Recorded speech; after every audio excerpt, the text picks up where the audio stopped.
In 1462, the most powerful empire on earth sent 60,000 soldiers to crush a tiny nation that dared to defy them. They expected an easy conquest. Instead, they marched into a nightmare. Poisoned wells, burned villages, and an enemy who struck from the shadows and vanished like smoke. Then one night, 900 horsemen launched a suicide mission into the heart of the Ottoman camp to kill the Sultan himself. What happened next would terrify an empire and birth a legend that still haunts us today. In the year 1453, the world changed forever. A 21-year-old sultan named Mehmed stood before the walls of Constantinople, the greatest city in Christendom. For over 1,000 years, those walls had never fallen. Empires had risen and crumbled trying to breach them. But Mehmed was different. He was obsessed, he was relentless, and he had cannons the size of ships. When Constantinople finally fell after a brutal 53-day siege, Europe trembled. The Byzantine Empire, which had lasted over a millennium, was erased from history in a single afternoon. Mehmed rode through the ancient streets as a conqueror. He was no longer just a sultan. He was now Mehmed the Conqueror, and his hunger for territory was far from satisfied. The Ottoman Empire had become the most powerful force on the planet. Its armies stretched from the deserts of Arabia to the shores of the Adriatic Sea. Its navy controlled the eastern Mediterranean. Its treasury overflowed with gold from conquered lands. And at the center of it all sat Mehmed, dreaming of even greater conquests. His eyes turned north, toward the Balkans. Serbia had already fallen. Bosnia was crumbling. Greece was firmly under Ottoman control. But there was one small principality that stood defiantly in his path. A land of dark forests and mountain passes. A land ruled by petty nobles who constantly betrayed each other. A land called Wallachia. To Mehmed, Wallachia was nothing more than a stepping stone, a minor obstacle on his road to Hungary and beyond. The principality paid tribute to the Ottomans, as all weak nations did. Its princes came and went at the Sultan's pleasure. It was, in every meaningful way, already a vassal state. But Mehmed could not have known what was brewing in those dark Carpathian forests. He could not have predicted that a monster of his own making was about to rise against him. A man who had learned cruelty in the Ottoman court itself. A man who would turn the Sultan's own methods against him with terrifying effectiveness.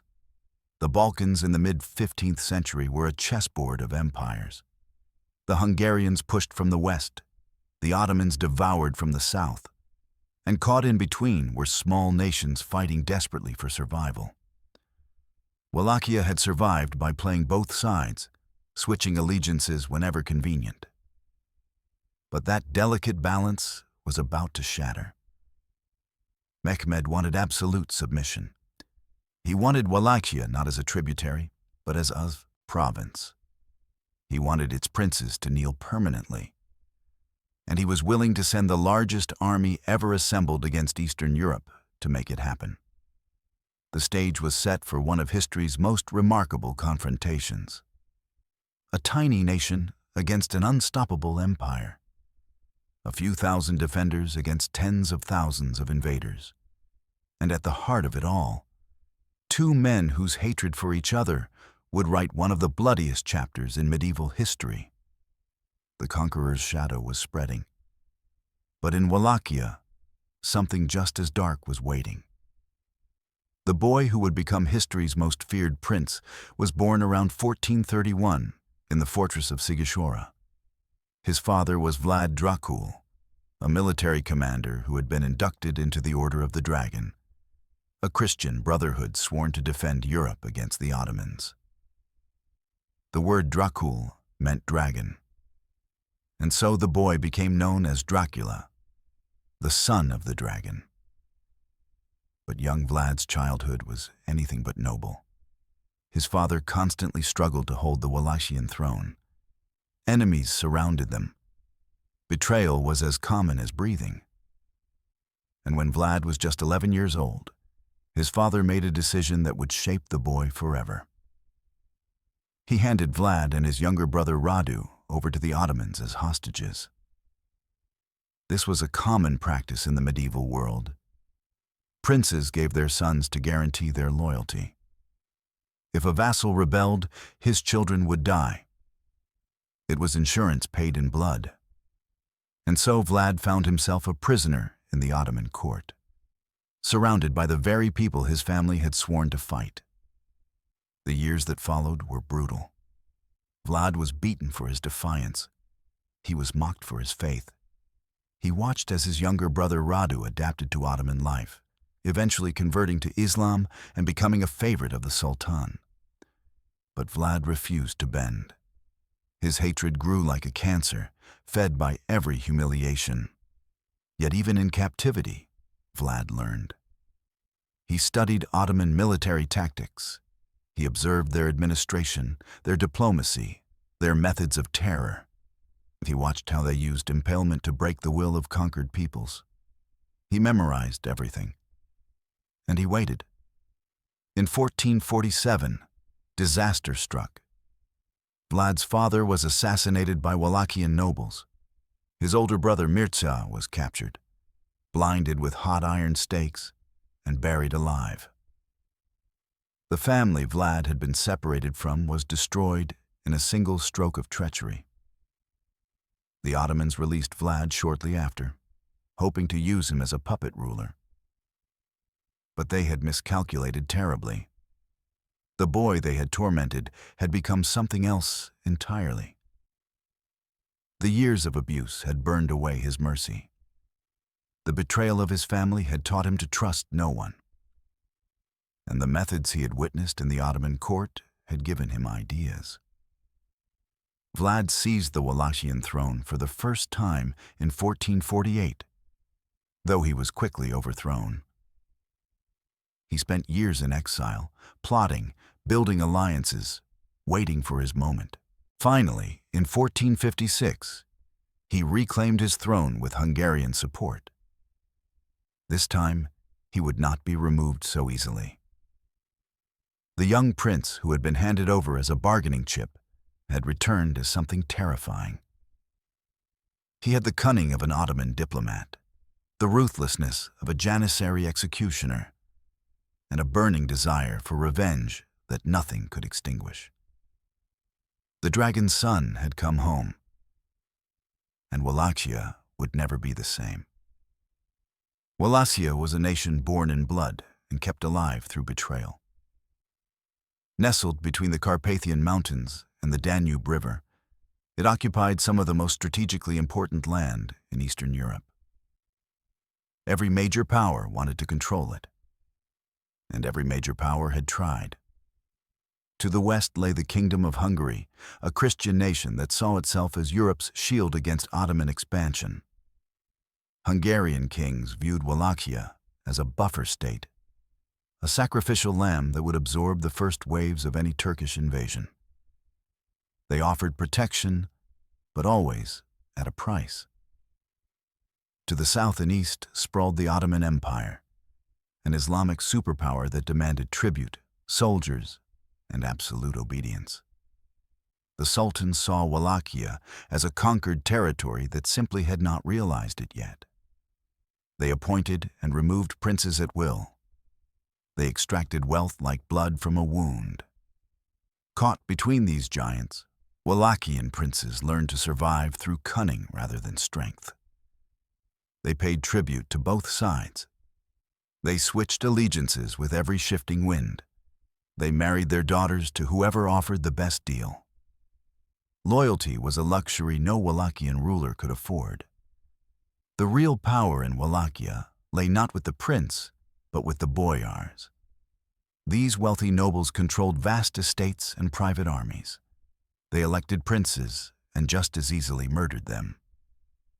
In the century before Vlad's reign, Wallachia had seen over a dozen rulers, most of whom died violently.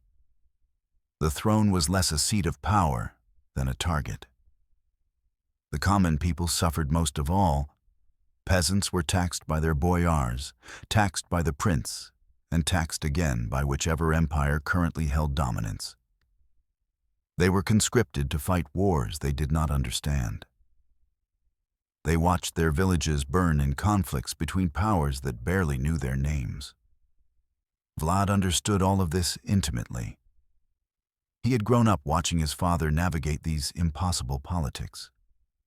He had seen how quickly alliances could crumble. He had learned that in Wallachia, the only reliable currency was fear.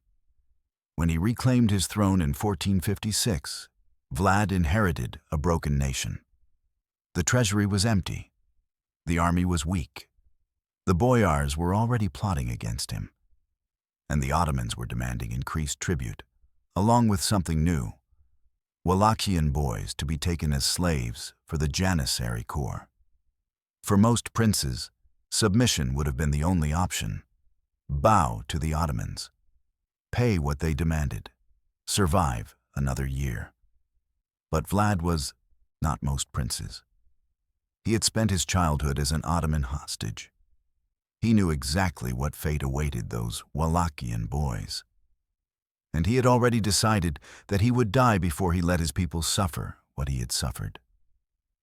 The chains that bound Wallachia were about to be tested. And the man holding the hammer was ready to strike. Vlad wasted no time consolidating his power.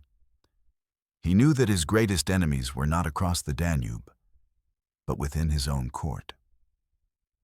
The boyars had killed his father. They had buried his brother alive. They would do the same to him the moment they sensed weakness. So Vlad struck first. In the spring of 1457, he invited the noble families of Wallachia to an Easter feast at his palace in Târgoviște. Hundreds of boyars arrived in their finest clothes, expecting celebration. They found something else entirely. Vlad's soldiers surrounded the gathering. The old boyars, those who had participated in the murders of his family, were seized and impaled on the spot. Their wives and children watched in horror. But Vlad was not finished. The remaining nobles, still in their Easter garments, were marched at spear point into the mountains. For months, these aristocrats were forced to labor like common slaves, building Vlad's new fortress at Poenari. Many died from exhaustion. Others fell from the cliffs. Their fine clothes rotted from their bodies as they carried stones up the mountainside. The message was clear. In Vlad's Wallachia, no one was above punishment. With the old nobility broken, Vlad created a new ruling class. He promoted loyal soldiers and capable administrators from common backgrounds. He rewarded competence rather than birth. For the first time in Wallachian history, a peasant could rise to positions of real power if he served the prince faithfully. Vlad's justice was absolute and terrifying. Thieves were impaled regardless of what they had stolen. Liars lost their tongues. Merchants who cheated customers were executed alongside common murderers. The law applied to everyone, from the poorest farmer to the wealthiest survivor of the boyar class. Foreign visitors wrote with amazement about the results. A golden cup was placed at a public fountain in Târgoviște. Anyone could drink from it. No one dared steal it. Crime virtually disappeared. Vlad had created order through pure terror. He also rebuilt Wallachia's military. The old feudal levies, controlled by boyars, were replaced with a centralized army loyal only to the prince. Vlad trained his soldiers personally. He promoted based on skill. He created a force that was smaller than what his neighbors could field, but far more disciplined. By 1459, Vlad had transformed Wallachia. The chaotic, divided principality had become a centralized state under absolute rule. The treasury was filling, the army was ready, and Vlad had stopped sending tribute to the Ottomans. This was an act of open defiance. Every vassal state paid tribute. It was the price of survival. By refusing, Vlad was telling Sultan Mehmed that Wallachia no longer considered itself a subject nation. He was daring the most powerful empire on earth to do something about it. The first sparks of rebellion had been lit. The fire was about to spread. The breaking point came in the winter of 1461. Sultan Mehmed sent envoys to Wallachia, demanding the tribute that Vlad had withheld for years. They also carried a more sinister demand: 500 Wallachian boys to be taken as slaves and converted into janissaries. Vlad received the Ottoman diplomats with cold courtesy. According to custom, they refused to remove their turbans in his presence, claiming their religion forbade it. Vlad smiled and said he would help them keep their tradition forever. His guards seized the envoys and nailed their turbans to their skulls. Then he sent their bodies back to Mehmed. This was not just defiance. This was a declaration of war. And Vlad knew exactly what he was doing. He had decided that submission meant slow death, that paying tribute would only delay the inevitable Ottoman conquest. If Wallachia was going to die, it would die fighting. But Vlad did not wait for the Ottoman response. In the winter of 1461 to 1462, he launched a devastating preemptive strike. Leading his army across the frozen Danube, he swept into Ottoman Bulgaria with fire and sword. The campaign was methodically brutal. Vlad's forces attacked Ottoman settlements along a front stretching hundreds of miles. They burned villages. They slaughtered garrisons. They destroyed everything that could support an invading army. No military target was spared. No mercy was shown. The numbers were staggering. In a letter to the Hungarian king, Vlad claimed to have killed over 23,000 Ottoman subjects. He included detailed counts from each region, broken down by men, women, and children. He was not ashamed of the slaughter. He was boasting about it. Impalement became his signature. Captured Ottoman soldiers and Turkish civilians were executed on wooden stakes, their bodies left to rot as warnings. The Danube riverbank became a forest of the dead. Birds circled for miles. The stench carried on the wind. Vlad's message to Mehmed was written in blood and meant to be read clearly. This was what awaited any Ottoman army that invaded Wallachia. This was the cost of conquest. If the Sultan wanted this land, he would pay for every mile with Turkish lives. The psychological impact was immense. Ottoman commanders who had conquered dozens of nations suddenly faced something they had never encountered: an enemy who matched their brutality and exceeded their cruelty. Vlad was using their own methods against them, amplified to horrifying effect. Word of the massacres spread through the Ottoman Empire like wildfire. Merchants fled the Danube region. Soldiers stationed near the Wallachian border requested transfers. For the first time in decades, the unstoppable Ottoman war machine hesitated. But Sultan Mehmed was not a man who accepted challenges to his authority. Vlad had drawn blood. Now the conqueror would respond with the full might of his empire. When the reports reached Constantinople, Mehmed II flew into a rage unlike anything his advisors had witnessed. The man who had conquered the unconquerable city, who had brought emperors to their knees, had been humiliated by a minor prince from a backwater principality. The insult was unbearable.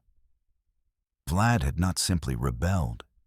He had murdered Ottoman diplomats in the most degrading way imaginable.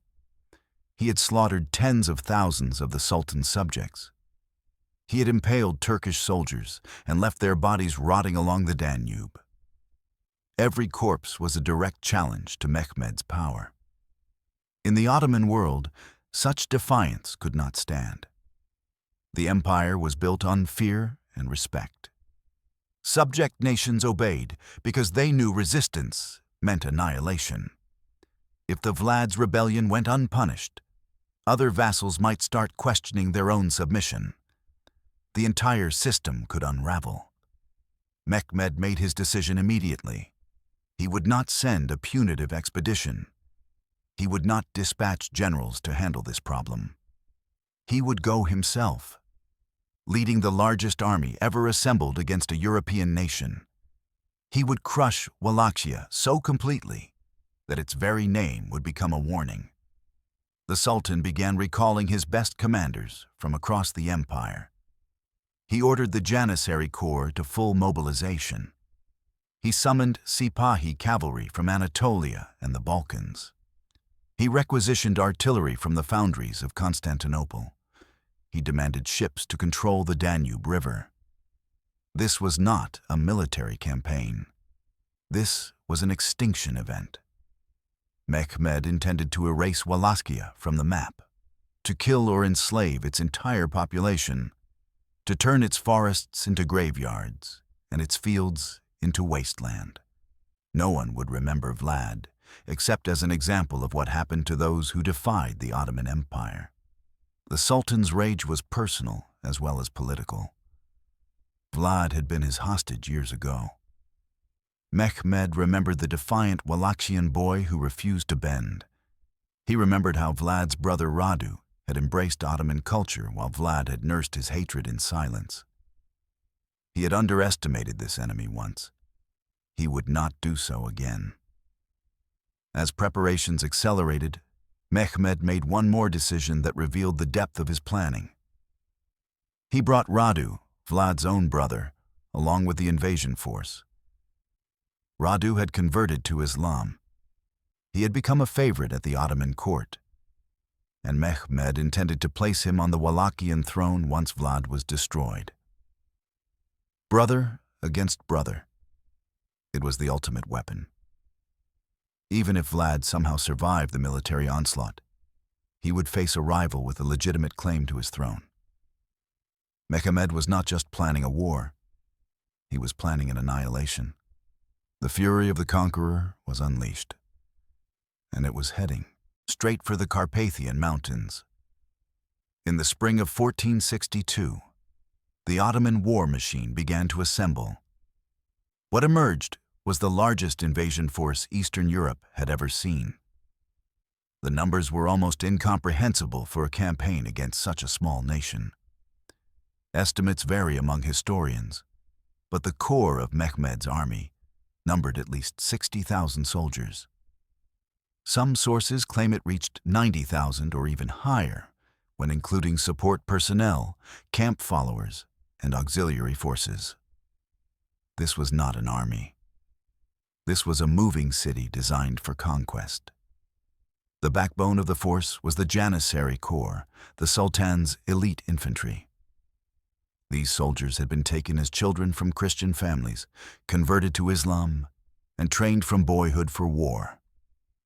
They were fanatically loyal, superbly disciplined, and utterly fearless.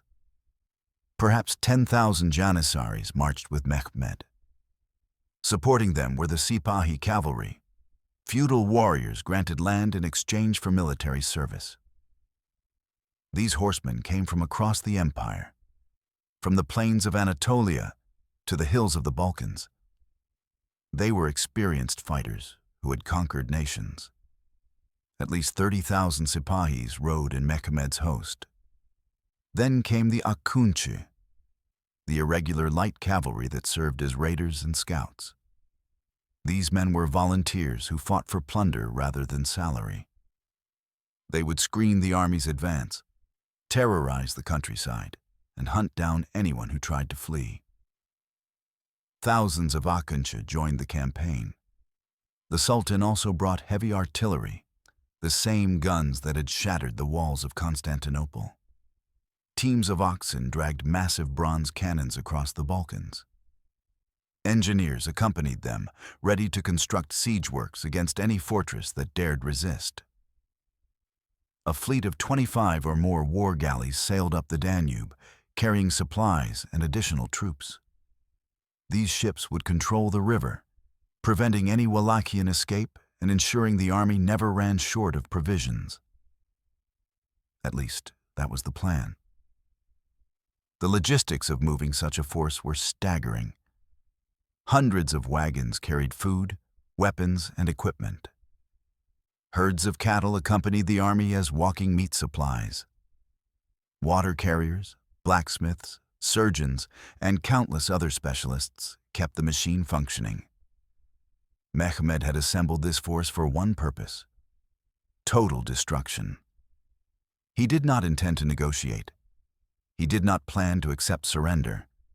He was going to kill Vlad, slaughter or enslave the Wallachian population, and incorporate the principality directly into the Ottoman Empire. As the army gathered in Bulgaria and prepared to cross the Danube, the sheer scale of the operation became clear. Against this tide of steel and fire stood Wallachia, a nation of perhaps 500,000 people. Its army numbered maybe 30,000 men at absolute maximum, most of them peasant conscripts with minimal training. The mathematics of annihilation seemed simple. The Ottomans outnumbered, outgunned, and outclassed their opponent in every measurable way. Victory appeared inevitable. Vlad received constant reports as the Ottoman army assembled. His spies watched the gathering storm from across the Danube. They counted soldiers. They noted artillery pieces. They tracked supply wagons. And they brought back numbers that would have broken most commanders. Against Mehmed's 60,000 or more, Vlad could field perhaps 22 to 30,000 men. But even this number was deceiving. His professional soldiers, the men who could actually stand against janissaries in open combat, numbered fewer than 10,000. The rest were peasant levies, farmers given spears and told to fight. Vlad sent desperate appeals for help. He wrote to Hungary, reminding King Matthias Corvinus of their alliance and the threat the Ottomans posed to all of Christendom. He sent messengers to other European courts, begging for crusaders to join his cause. He offered everything he had in exchange for military support. The responses were devastating. Hungary promised help but sent nothing. The other Christian nations expressed sympathy but claimed they could not spare troops. The Pope issued prayers for Wallachia, but no soldiers. Europe watched with concern as the Ottomans prepared to invade, then looked away. Vlad understood the reality immediately. Wallachia would face the largest army in the world completely alone. There would be no cavalry riding to the rescue, no allied forces to share the burden, no safe retreat if the battle went badly. Most leaders in this position would have considered surrender. Mehmed might accept tribute and hostages. He might install a puppet ruler and leave the population alive.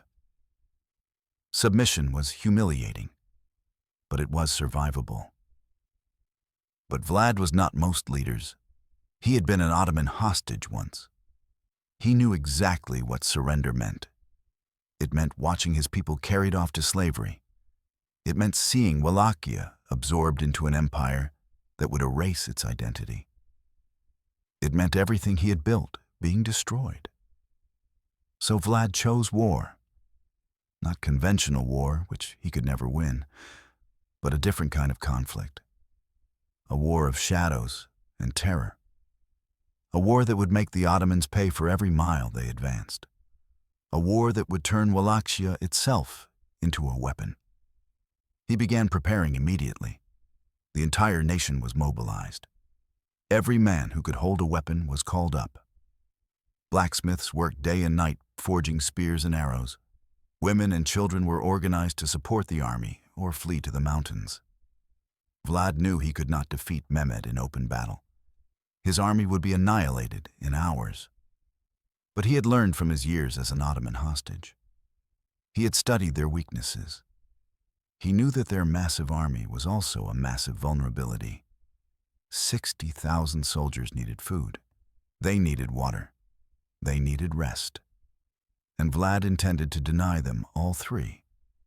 In late May of 1462, the Ottoman army reached the Danube River. Across the water lay Wallachia, silent and waiting. The crossing would be the first test of the invasion, and both sides knew that control of the river meant control of the campaign. Vlad had positioned his forces along the northern bank. His archers waited in concealed positions. His cavalry lurked in the forests, ready to strike any landing party. He could not stop the crossing entirely, but he intended to make it as costly as possible. The Ottomans began their assault with a massive artillery bombardment. Cannons that had cracked the walls of Constantinople now tore into the Wallachian positions. Under this covering fire, soldiers began loading onto boats and barges. The river churned with activity. Wallachian defenders fought back fiercely. Arrows rained down on the crossing troops. Small boats capsized under the weight of armored men. Blood turned the Danube red. But the sheer volume of Ottoman soldiers was overwhelming. For every boat that sank, 10 more reached the shore. For every soldier killed, 100 landed safely.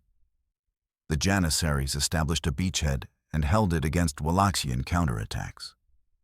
Sipahi cavalry crossed next, pushing inland to secure the perimeter. Vlad personally led charges against the Ottoman positions.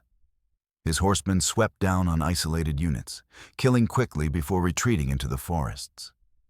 He was everywhere and nowhere, appearing when least expected, vanishing before the Ottomans could respond. But mathematics was destiny. The Ottoman numbers were simply too great. Each day, more soldiers crossed. Each day, the beachhead expanded. By early June, the bulk of Mehmed's army had made it across the Danube. Vlad ordered a fighting withdrawal. His forces pulled back from the river, harassing the Ottoman advance but avoiding any decisive engagement. They burned bridges behind them. They collapsed roads. They made every mile a struggle. Mehmed watched the Wallachian tactics with grudging respect. This enemy was not going to offer a convenient battle where Ottoman numbers would guarantee victory. This enemy was going to make him earn every step of the invasion. The Sultan pressed forward anyway. His army marched north toward Targovishte, the Wallachian capital. He expected to reach the city within weeks, capture or kill Vlad, and end the campaign before summer was over. He did not realize what awaited him. The crossing had been the easy part. The real war was about to begin, fought not on battlefields, but in shadows, fought not with armies, but with starvation and disease, fought not by soldiers, but by the land itself. Vlad had let Mehmed into Wallachia deliberately. Now he intended to make the Sultan regret ever setting foot on Wallachian soil.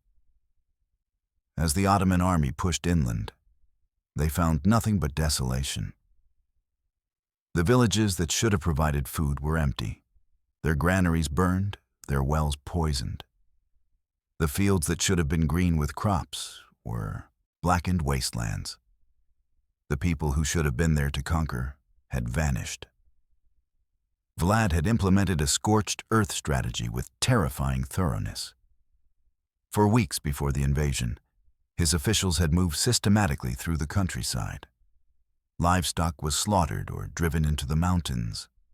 Crops were torched. Food stores were destroyed or hidden in caves. The population itself was evacuated. Peasants abandoned their homes and fled to the Carpathian highlands, taking whatever they could carry. Those who refused to leave were forced at spear point. Vlad would not leave anything for the Ottomans, not even his own people. Wells and springs were poisoned with animal carcasses. Rivers were dammed or diverted. The few water sources left untouched were contaminated with substances that caused sickness without killing outright. An army that drank from them would suffer for days. The Ottoman soldiers had expected resistance. They had prepared for battles, sieges, and ambushes. They had not prepared for this. Their supply lines stretched back to the Danube, hundreds of miles away. They had counted on living off the land, as all medieval armies did. Now there was no land to live off. Foraging parties returned empty-handed day after day. The cattle they had brought began to die from lack of grazing. The bread supplies they carried from Bulgaria dwindled rapidly. And the summer heat made everything worse. Mehmed pushed forward regardless. He had come too far and invested too much to turn back. His army would reach Targovishte, capture the capital, and declare victory. The hunger could be endured. The thirst could be survived. The campaign would succeed. But each day brought new problems. Soldiers began collapsing from exhaustion and dehydration. The sick wagons filled with men suffering from dysentery and fever. Horses died by the hundreds, leaving cavalrymen to walk. The mighty Ottoman war machine was being devoured by the very land it was trying to conquer. Vlad watched from the forests and smiled. His strategy was working exactly as planned. The Ottomans were strong, but their strength was also their weakness. 60,000 mouths needed food. 60,000 bodies needed water. And Vlad had ensured they would find neither. The land itself had become a weapon. Every empty village was a victory. Every poisoned well was a battle won. Every starving Ottoman soldier was one fewer enemy to face when the real fighting began. The conqueror had crossed the Danube expecting a quick campaign. He was beginning to realize that Wallachia would not surrender so easily. The nights became hell for the Ottoman army. As darkness fell across the Wallachian wilderness, Vlad's warriors emerged from the forests like ghosts. They struck without warning, killed without mercy, and vanished before anyone could respond. Vlad had organized his forces into small, mobile raiding parties. These groups knew the terrain intimately. They used hidden paths through the mountains. They communicated through signals that meant nothing to outsiders. They were invisible until the moment they chose to attack. The Ottoman camp never knew peace. Sentries who wandered too far from the fires were found dead at dawn, their throats cut silently. Sleeping soldiers woke to find their tent mates murdered beside them. Supply wagons burst into flames without explanation. Terror spread through the ranks faster than any disease. Soldiers who had conquered nations began jumping at shadows. Men who had faced death without flinching now refused to leave their campfires. The Wallachians seemed to be everywhere and nowhere at once. Vlad personally led many of these raids. Disguised in Ottoman clothing taken from killed soldiers, he moved through the enemy camp, gathering intelligence. He identified supply depots, artillery positions, and command tents. He learned the patrol schedules and found the gaps in security. The psychological impact was devastating. Ottoman soldiers began seeing threats where none existed. They attacked each other in the darkness, mistaking friends for enemies. They exhausted themselves standing guard all night, then marched all day through the brutal heat. Sleep deprivation became a weapon. An army that cannot rest cannot fight. And Vlad ensured that rest was impossible. The raids came at random times from random directions. Just when the Ottomans thought they had survived the night, another attack would begin. Foraging parties suffered worst of all. Soldiers sent to find food rarely returned. Those who did brought stories of ambushes in the forest, of companions dragged screaming into the trees, of enemies who appeared and disappeared like smoke. The Ottomans tried to adapt. They doubled their sentries, then tripled them.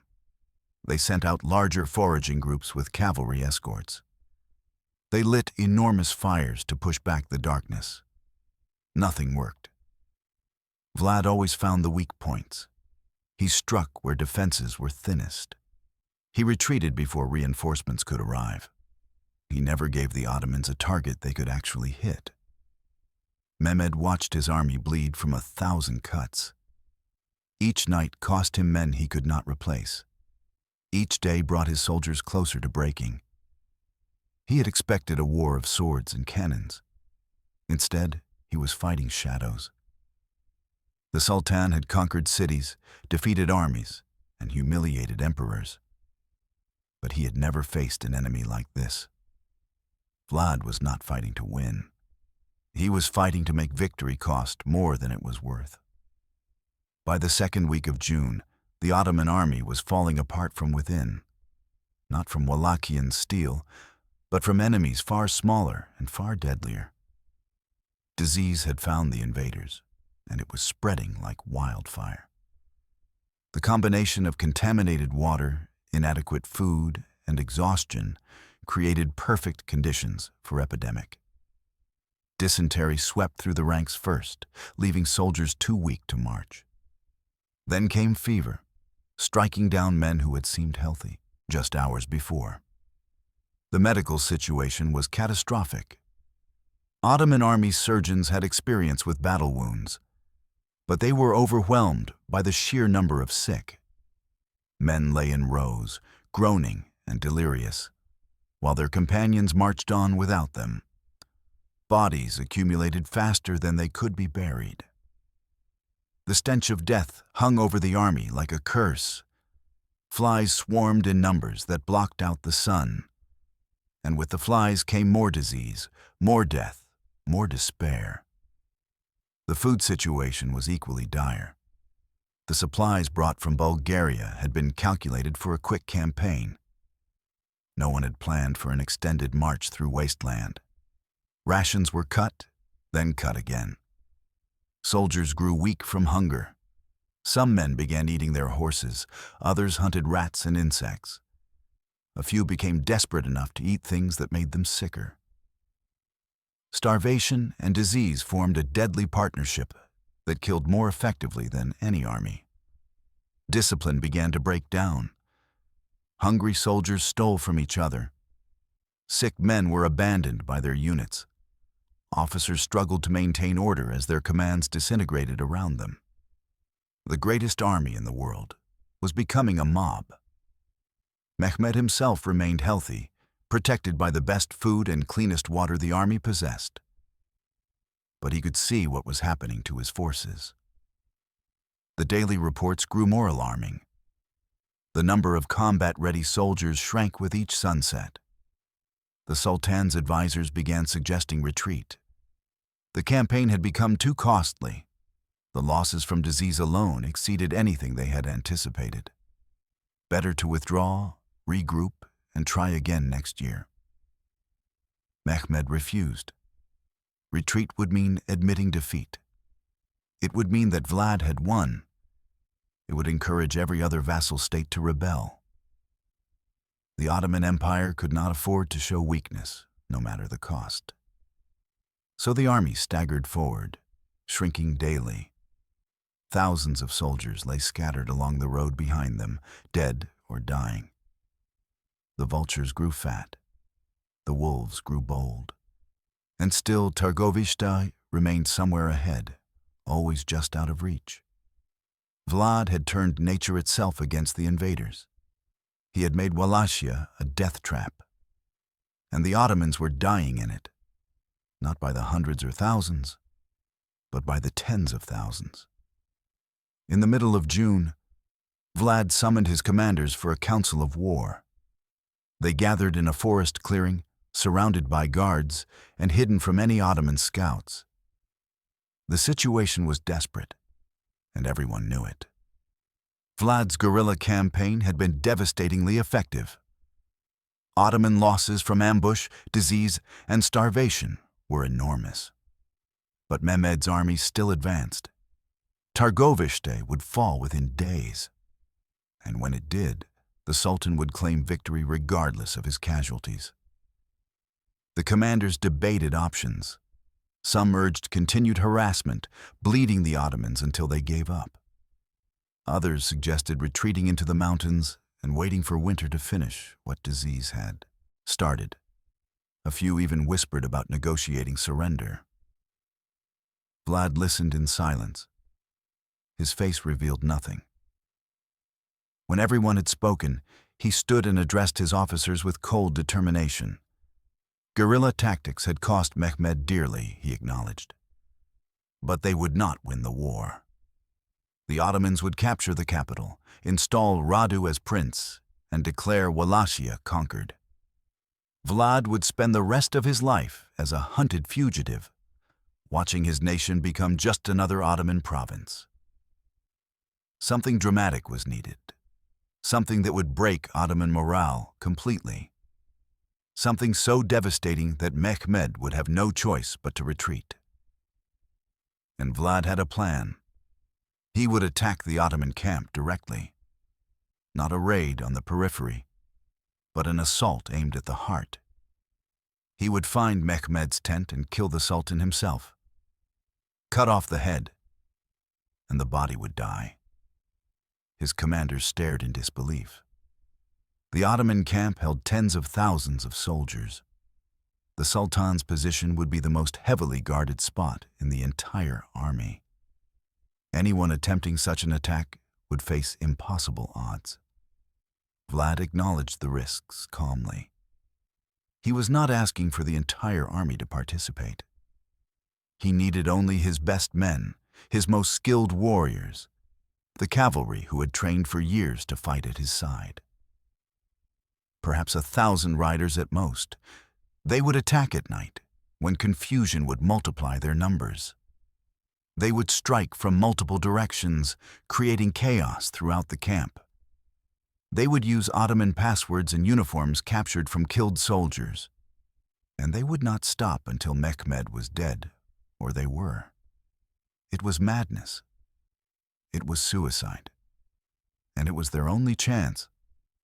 Vlad asked for volunteers. He would not order anyone to ride into almost certain death. But he needed men willing to gamble everything on a single throw of the dice. The tent fell silent.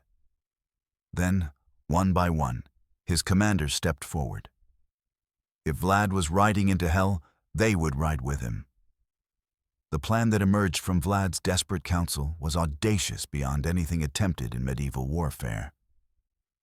A small cavalry force would penetrate deep into the Ottoman camp, cause maximum destruction, and attempt to assassinate the Sultan himself. Vlad selected 900 of his finest horsemen for the mission. These were not conscripted peasants. These were professional killers, men who had ridden with Vlad for years, who knew his tactics and shared his hatred for the Ottomans. Each one was worth 10 ordinary soldiers. The preparations began immediately. Every rider memorized the layout of the Ottoman camp, pieced together from intelligence gathered during weeks of raids. They learned the locations of Mehmed's probable tent, the Janissary barracks, the artillery positions, and the supply depots. Language was critical. Many of Vlad's men spoke Turkish, learned during their own years as hostages or from captured prisoners. They practiced Ottoman military phrases, commands that would buy precious seconds of confusion during the attack. Uniforms and equipment were distributed, stripped from killed Ottoman soldiers. In the darkness, Vlad's cavalry would be indistinguishable from Sipahi raiders until they started killing. Every advantage, no matter how small, might mean the difference between success and annihilation. The 900 were divided into smaller groups, each with specific objectives. Some would attack the horse lines, scattering the Ottoman cavalry mounts. Others would target supply wagons, particularly those carrying gunpowder and arrows. Several units would set fires throughout the camp. But the primary strike force, led by Vlad personally, had one objective: the Sultan's tent. Kill Mehmed, and the invasion dies with him. Ottoman succession was always contested. Without the Sultan to hold them together, his army would fragment into competing factions. Wallachia would be saved. The odds were astronomical: 900 men against 60,000. Even with surprise, even with darkness, even with chaos, the mathematics were terrifying. Many of the volunteers understood they would not survive the night. Vlad addressed his men on the evening before the attack. He did not promise victory. He did not minimize the danger. He simply told them what they already knew. This was their one chance to save their country. They had watched the Ottomans burn their villages. They had seen friends and family killed or carried off to slavery. They had endured weeks of impossible warfare against an enemy that outnumbered them beyond counting. Now they would strike back. At dusk on June 17th, 1462, the 900 mounted their horses. They checked their weapons one final time. They said silent prayers to whatever gods they believed in. Then they rode toward 60,000 sleeping enemies, knowing that dawn might never come for any of them. The June night was moonless, exactly as Vlad had planned. Darkness wrapped around the 900 riders like a cloak as they approached the Ottoman camp. In the distance, fires flickered, marking the edges of an army so vast it seemed to stretch to the horizon. Vlad had chosen the approach route carefully. His cavalry moved through a forest that brought them within striking distance of the camp's southern perimeter. Ottoman sentries were thin here, exhausted from weeks of nightly raids. The Wallachians had trained them to expect small attacks, not an assault of this magnitude. The final preparations were made in silence. Men blackened their faces with mud and ash. Weapons were muffled to prevent any sound. Horses received strips of cloth around their hooves. Each group knew its objective and the signals that would coordinate their movements. Vlad gathered his strike force, the 300 men who would ride directly for the Sultan's position. They carried torches that would remain unlit until the attack began. Their swords were freshly sharpened. Their hatred was older than memory. At the designated hour, Vlad raised his hand. Around him, 900 men tensed like coiled springs. For a long moment, nothing moved. The only sound was the distant noise of the Ottoman camp, soldiers talking and dogs barking. Then Vlad's hand dropped, and hell was unleashed. The first groups hit the sentries before any alarm could be raised. Throats were cut. Bodies were dragged silently into the darkness. Gaps opened in the Ottoman perimeter, and through them poured Vlad's cavalry. Torches blazed to life. Tents exploded into flame. Screams erupted across the southern edge of the camp as soldiers woke to find death among them.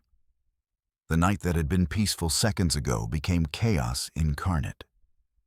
Vlad's riders swept through the camp in their predetermined formations. Some targeted the horse lines, cutting picket ropes and stampeding thousands of terrified animals through the Ottoman positions. Others struck the supply wagons, setting fires that would rage for hours. The Ottoman response was immediate but confused. Soldiers grabbed weapons and stumbled into the darkness, unable to tell friend from enemy. Officers shouted contradictory orders. Units formed up only to be scattered by cavalry charges that appeared from nowhere. Vlad himself led his men toward the center of the camp, toward the cluster of grand tents that marked the Sultan's position. Around him, his warriors killed everything in their path. Blood sprayed, bodies fell. The night filled with the sounds of dying men. This was the moment everything depended on. If Vlad could reach Mehmed, if he could cut down the Sultan before the Janissaries organized, the war would end tonight. The dragon's son rode toward his destiny, surrounded by fire and death. The Ottoman camp had become an inferno. Flames roared from hundreds of tents, casting hellish light across scenes of absolute carnage. Wallachian riders galloped through the chaos, cutting down anyone who crossed their path, screaming battle cries that echoed above the din.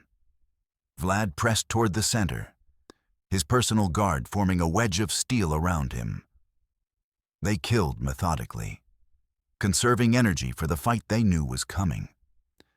Every Ottoman soldier who fell brought them closer to their target. Every yard gained was a yard closer to Mehmed. The confusion was total. Ottoman soldiers attacked each other in the darkness, unable to distinguish Wallachian raiders from their own men. Officers fell to friendly arrows. Units broke and fled without orders. Discipline, the foundation of Ottoman military power, crumbled in minutes. Vlad's men shouted commands in perfect Turkish, adding to the chaos. They directed Ottoman units into ambushes. They gave false orders that sent soldiers running in wrong directions. The camp had become a nightmare where nothing made sense, and death came from every direction. The body count was staggering. Thousands of Ottomans died in the first hour alone, cut down in their sleep, or killed as they stumbled half-dressed from burning tents. The surprise had been complete. The slaughter was unprecedented. But as Vlad approached the Sultan's pavilion, resistance stiffened dramatically. The Janissary Guard had formed around their master, and these were not ordinary soldiers. They were the elite of the Ottoman Empire, trained from childhood for exactly this kind of crisis. The Janissaries stood in disciplined ranks, shields locked together, spears bristling outward. They did not break. They did not flee. They simply held their ground and killed anyone who approached. For the first time that night, Vlad's cavalry met a wall they could not break. Vlad threw his men against the Janissary formation again and again. Each charge left bodies on the ground, both Wallachian and Ottoman. But the guard held. Mehmed remained untouched behind his wall of loyal warriors. The minutes stretched into an hour. Vlad's horses were tiring, his men were dying, and the dawn was approaching, bringing visibility that would destroy whatever remained of his advantage. Inside the Janissary perimeter, Sultan Mehmed watched the battle with characteristic calm. He had survived assassination attempts before. He had faith in his guard, and he knew that sunrise would bring the end of this audacious attack. The Sultan's tent had never been breached. The Janissaries had never failed. And despite the carnage surrounding them, despite the thousands of dead in the burning camp, Mehmed remained alive. Vlad's mad gamble was running out of time. The eastern sky began to lighten, and Vlad knew his window was closing. His cavalry had killed thousands. They had destroyed countless supplies. They had spread terror through the greatest army on earth. But they had failed to kill the Sultan. With dawn coming, Vlad faced an impossible choice. He could continue the assault, throwing his exhausted men against the Janissary Guard until they were all dead. Or he could withdraw, preserving what remained of his strike force for future battles. The decision tore at him. Mehmed was right there, just beyond those disciplined ranks of guards. One more charge might break through. One more push might end the war forever. But the light was growing stronger every minute. Ottoman units were beginning to reorganize. The chaos that had protected his men was fading. Vlad gave the order to withdraw. It was the hardest command he had ever issued. But he was a survivor above all else, and dead men could not protect Wallachia. The Wallachian cavalry disengaged with professional skill, covering each other's retreat. They had practiced these maneuvers countless times during their guerrilla campaign. Fall back, regroup, disappear into the darkness. The Ottomans tried to pursue but found only shadows. As the sun rose over the devastated camp, the full scale of the destruction became clear. Bodies lay everywhere, Ottoman soldiers killed in their sleep, cut down while fleeing, or trampled by stampeding horses. Fires still burned across wide areas. Supply wagons smoldered into ash. The casualty figures were catastrophic. Estimates suggest that 15,000 or more Ottoman soldiers died that single night. Some accounts claim even higher numbers. Whatever the true count, it represented the worst disaster the Ottoman army had suffered in decades. Vlad's own losses were remarkably light, perhaps a few hundred killed or wounded. The ratio of casualties was almost unbelievable. Against an enemy that outnumbered them 60-1, 900 men had inflicted damage that should have been impossible. But Mehmed still lived. The Sultan emerged from his tent as the fires died down, surveying the destruction with cold fury. He had survived. His army, though bloodied, still existed. The campaign would continue. The night attack of June 17, 1462, had achieved something remarkable. It had demonstrated that even the mightiest army on earth was vulnerable. It had proven that courage and cunning could overcome impossible odds. It had written Vlad's name into military history forever. Yet it had not won the war. Mehmed would not retreat simply because of casualties. Something more was needed. Something that would strike at the Sultan's soul rather than his army. And Vlad had one more horror prepared. The Ottoman army resumed its march toward Targovishte, though the mood had changed completely. Soldiers who had once boasted of easy conquest now walked in terrified silence. Every shadow seemed to hide death. Every forest might conceal another ambush. Mehmed drove them forward through sheer force of will. He would not be defeated by a minor prince. He would not retreat in disgrace. Targovishte would fall, and Vlad would pay for every Ottoman life with his own blood. The capital was close now, perhaps a day's march away. Scouts reported that the city appeared abandoned. Its population fled like everywhere else in this cursed country. But at least they would have something to show for this nightmare campaign. A captured capital, however empty, was still a victory. As the army crested a ridge overlooking the road to Targovishte, they stopped. At first, the soldiers in front simply halted, blocking those behind. Then the men behind them looked up and saw what had frozen their companions in place. The field before them had been transformed into a forest. But these were not trees. They were stakes, thousands upon thousands of wooden poles driven into the earth. And on every stake hung a body. This was Vlad's final message. 20,000 impaled corpses, arranged in neat rows stretching for miles. Ottoman prisoners, Turkish merchants, Muslim settlers, anyone Vlad had captured during his years of preparation. They hung in various states of decay, some fresh, others rotted beyond recognition. The smell hit next, a wave of putrescence so overwhelming that hardened soldiers vomited where they stood. Clouds of flies rose from the bodies in numbers that darkened the sky.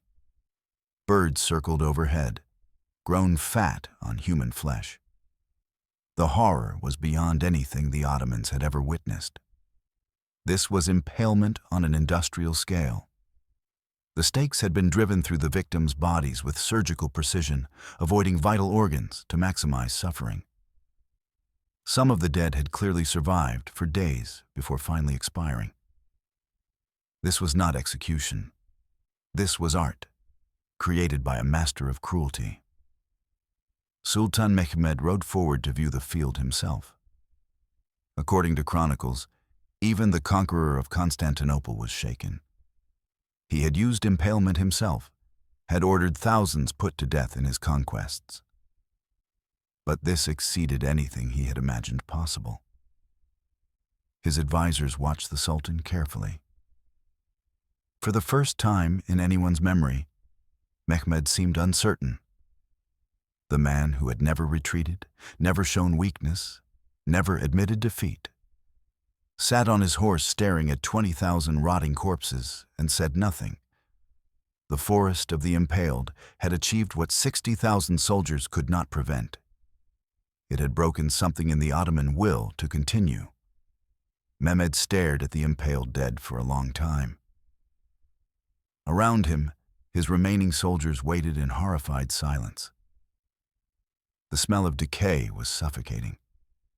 The sight was unbearable. And somewhere beyond this field of corpses, Vlad waited with whatever forces he had left. The Sultan called his commanders together. For once, he asked for their opinions rather than issuing orders. The generals spoke carefully, knowing that disagreeing with Mehmed could be fatal. But their message was unanimous. The campaign had become unsustainable. Disease and starvation had killed more soldiers than the Wallachians. The night attack had shattered morale. And now this forest of the dead, made clear that Vlad would never surrender. They could capture Targovishte, but they would find nothing but ash. They could march through all of Wallachia, but every step would cost more lives. The army needed to withdraw. They could try again next year, with better preparation, more supplies, a different strategy. But continuing now meant destruction. The soldiers were at their breaking point. One more disaster would turn retreat into rout. Mehmed listened without expression. Then he made his decision. The main Ottoman army would withdraw to the Danube. They had demonstrated their power. They had devastated the country. Honor was satisfied. But the war would not end. Radu, Vlad's brother, would remain in Wallachia with a force of loyal followers and Turkish troops. He would use diplomacy where military force had failed. He would turn the boyars against Vlad. He would offer peace and stability to a people exhausted by years of war. The Sultan understood something important. Vlad could not be defeated by armies. He had to be defeated by his own people. And Radu, handsome and diplomatic and raised in the Ottoman court, was the perfect weapon for that kind of war. The Ottoman withdrawal began in early July. What had started as a force of 60,000 or more limped back toward the Danube with perhaps half that number. Thousands more lay dead across Wallachia, killed by disease, starvation, raids, and the terrible night attack. Mehmed had suffered the first major defeat of his reign. The man who conquered Constantinople, who had seemed invincible, had been fought to a standstill by a tiny principality with a madman for a leader. But the Sultan was patient. Empires thought in generations, not years. Vlad might have won this battle, but the war was far from over. As the Ottoman army crossed the Danube and disappeared into Bulgaria, Vlad watched from the mountains. He had achieved something incredible. But he knew, perhaps better than anyone, that survival was not victory. The legend of the night attack spread across Europe like wildfire. Christian nations that had ignored Vlad's pleas for help now celebrated his victory. Poets composed verses about the dragon prince who had defeated the Turk. For a brief moment, Vlad was the hero of Christendom. But legends do not protect borders. Within months of Mehmed's withdrawal, Radu launched his campaign to steal the Wallachian throne. And he had weapons that Vlad could not match: gold, promises, and exhaustion. The boyars who had survived Vlad's purges saw an opportunity. Radu offered them their old privileges back. He promised an end to constant warfare. He guaranteed Ottoman protection instead of Ottoman invasion. One by one, they began switching sides. Vlad's own soldiers started deserting. Years of fighting had worn them down. Their families were scattered in the mountains. Their farms were destroyed. Radu offered peace, and peace was what they desperately wanted. Even Vlad's personal guard began to thin. By the end of 1462, Vlad had lost his throne, not to Ottoman armies, but to his own brother and the exhaustion of his people. He fled to Hungary, hoping that King Matthias would help him reclaim his country. Instead, Matthias imprisoned him. The Hungarian king had taken crusade money from the Pope, money that was supposed to fund support for Vlad. He had kept it for himself. And now he needed a scapegoat. Vlad spent the next 12 years in Hungarian captivity. Radu ruled Wallachia as an Ottoman puppet until his death in 1475. The country Vlad had tried to save became exactly what he had feared. Another province of the empire, its people taxed and conscripted for Turkish wars. Vlad eventually regained his freedom and even briefly reclaimed his throne in 1476. But his enemies caught up with him within months. He was killed in battle, some say by his own men. His head was sent to Constantinople, where Mehmed displayed it as proof that the troublesome prince was finally dead. Yet death only made Vlad's legend grow. His reputation for cruelty, spread by his enemies and exaggerated over centuries, eventually merged with folklore about vampires. In 1897, Bram Stoker borrowed his name for the most famous monster in literature. Vlad Dracula became Count Dracula. The Impaler became the vampire. History transformed into myth. The real man, with all his complexity, was buried beneath layers of fiction. But the night attack remained. Military historians still study it as one of the most audacious operations ever attempted. 900 men against 60,000. A suicide mission that succeeded beyond anyone's expectations. A moment when courage and cunning proved that nothing was truly impossible. The night attack of 1462 stands as one of the most remarkable military operations in recorded history. 900 cavalry struck an army of 60,000 and killed thousands while suffering minimal casualties. By any measure, it was an extraordinary achievement. But its true significance extends beyond the battlefield. Vlad demonstrated that asymmetric warfare, the combat of the weak against the strong, could succeed even against overwhelming odds. His combination of guerrilla tactics, scorched earth strategy, and psychological terror became a template that would be studied for centuries. The Ottoman Empire learned painful lessons from the Wallachian campaign. They discovered that numbers alone did not guarantee victory. They realized that crushing a determined enemy required more than military force. Future Turkish commanders would remember Vlad's methods and prepare accordingly. For Wallachia, the campaign was both triumph and tragedy. Vlad had saved his country from immediate conquest, but at a terrible cost.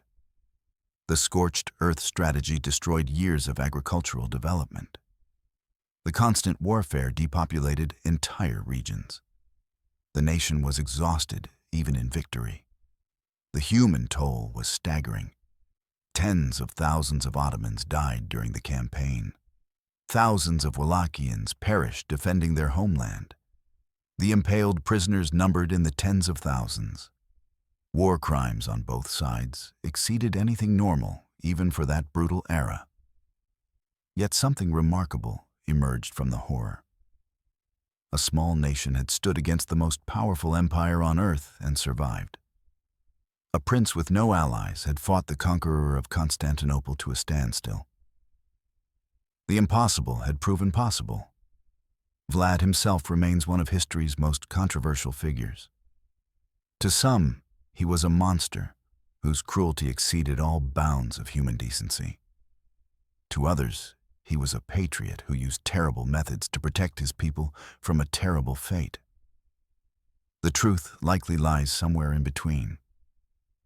What cannot be disputed is his military genius. The night attack required flawless planning, perfect execution, and inhuman courage. Vlad delivered all three. Against odds that should have been insurmountable, he created a victory that echoes through the centuries. Modern Romania considers Vlad a national hero, a defender of independence who refused to submit to foreign domination. Statues of him stand in cities across the country. His name appears in songs and stories that celebrate resistance against impossible odds. The legacy of June 17, 1462, is ultimately about the human spirit, about refusing to accept defeat, about fighting when every rational calculation says surrender is the only option, about 900 men who rode into hell because their country needed them to. The dragon's son showed the world what defiance looked like, and history is never forgotten.